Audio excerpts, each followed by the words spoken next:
We begin with Donald Trump, former president and current courtroom sketch model.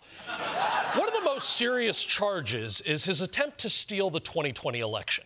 And with less than a year to go before he attempts to steal the next election, things in the case are starting to move quickly. Happening now, breaking news. The United States Supreme Court just agreed to weigh in for the first time on Donald Trump's historic criminal prosecution. This afternoon, Special Counsel Jack Smith filed a brief urging the U.S. Supreme Court to rule on whether the former president is immune from federal prosecution for his actions while he was in the White House. Smith is trying to keep the election subversion trial scheduled for next March on track. And he's hoping to avoid the delays that are coming as Trump's team fights this issue of immunity through lower courts. Trump's lawyers are claiming his actions around the 2020 election results were part of his official presidential duties at the time. So Trump thinks stealing the election was part of his job? I mean, look, say what you want about the guy, but it's pretty ballsy when your defense is both, I didn't do anything, and also, I was allowed to do it. Like, what a paradox. Trump is what I like to call a Schrodinger's But look, if the Constitution allows a president to overturn the Constitution, then, like, what was the point of the Constitution? The whole thing might as well end with, or do whatever, man, I don't give a And by the way, even if the Supreme Court rules for Trump, he should realize that this ruling would apply to any president, which means Joe Biden would have total immunity to do anything he wants. Stealing quarters from behind little kids' ears left and right, getting their noses, never giving them back. Or hey, maybe he'll just arrest Trump and send him to Guantanamo, right? No, we don't want any president to have absolute power. That was a test and you all failed.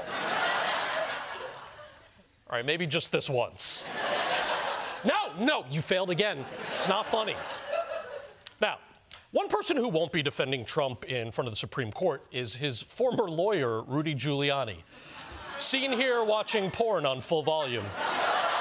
And that's because Rudy's busy with his own legal problems.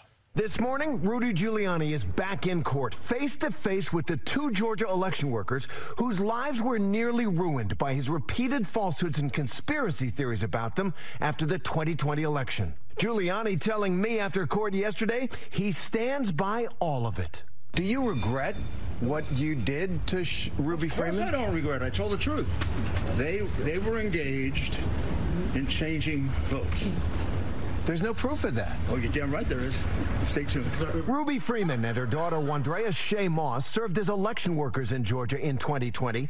But when Donald Trump claimed baselessly that the vote count was rigged, Giuliani accused them of bringing in suitcases stuffed with fake Biden votes and other skullduggery. I really felt that someone would tell him, like, no, sir, you don't know what you're talking about. Yesterday, during opening statements, Giuliani's lawyer said that up to $43 million in damages the workers are seeking will, quote, be the end of him. The end of Rudy Giuliani? Oh, no. That sounds awesome. The end of Rudy Giuliani is like the best case scenario. Why is Rudy's lawyer threatening the jury with a good time? He's like, you really want to see my client broke and sobbing like a little bitch, huh? You want to see him crying so hard he pees his pants and that pee gets all over the floor? Is that what you want, huh? Then he slips on his pee and now he's rolling on the floor just covered in pee. Donald Trump tries to help him up and then he slips on the pee and then they both slide out the door onto Rudy's pee right into two chefs carrying a big cake. Is that funny to you? Look. I might feel more sympathy for Rudy if during his defamation trial he wasn't outside the courthouse doing more defamation. Like, does he get that every time you do a crime, it's like its own thing? Like, this guy's committing defamation like he's got the unlimited plan. Your crimes don't roll over to the next month, Rudy. And finally, let's move on to one of the only cases that does not involve Donald Trump. And this one comes out of the state of Texas, where sentencing someone to hard labor has taken on a new meaning.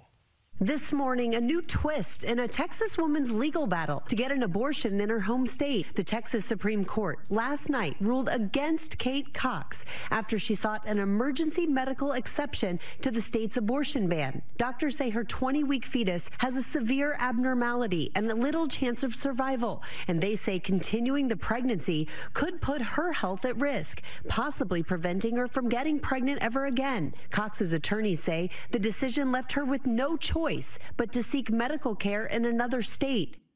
Wow.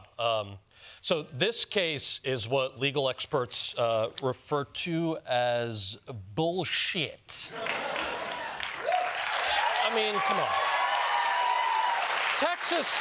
Texas's abortion laws are so restrictive, this woman had to flee the state like some sort of senator.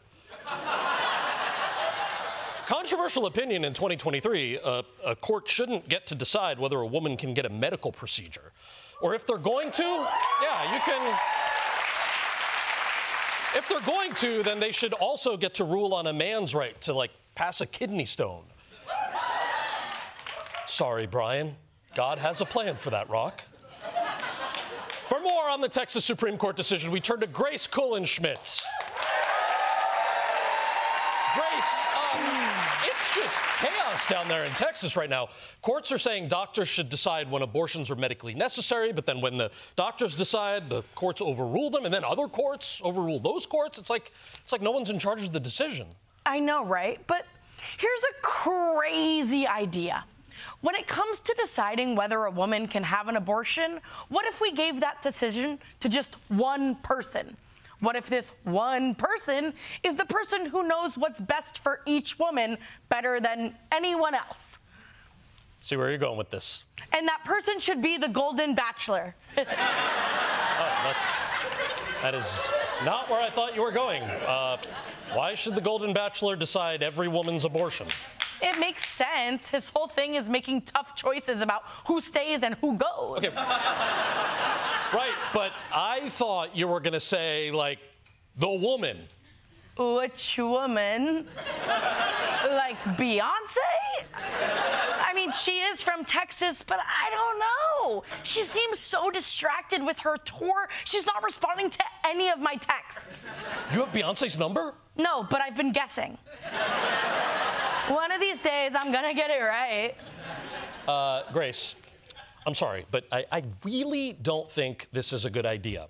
Are you mansplaining abortion to me, Cal? How dare you? It's my body, and it's my right to decide which man gets to tell me what to do with it. And I want that man to be the Golden Bachelor. Okay, but it doesn't even matter. The Republicans in charge of these states don't care who chooses because they don't want anybody to choose. They're prosecuting all abortions. Prosecute schmashamoot. There's an easy solution here. Any woman who needs an abortion just needs to get elected president. Because presidents have total immunity. Hashtag free Trump. How is a woman who needs an abortion supposed to become president? Simple. We distract the men. Butter them up. Listen to them play guitar or whatever. Then we turn them against each other. While they're busy fighting on the beach, the ladies vote her into the Oval Office. Are you describing the plot of the Barbie movie? It worked, Cal. By the way, you're so good at guitar. We're both gay, Grace. Oh, yeah. Sometimes I forget. Okay, so look, she becomes president and her first act is, what, getting an abortion? Yeah. She goes into the Situation Room because what a sticky situation this is.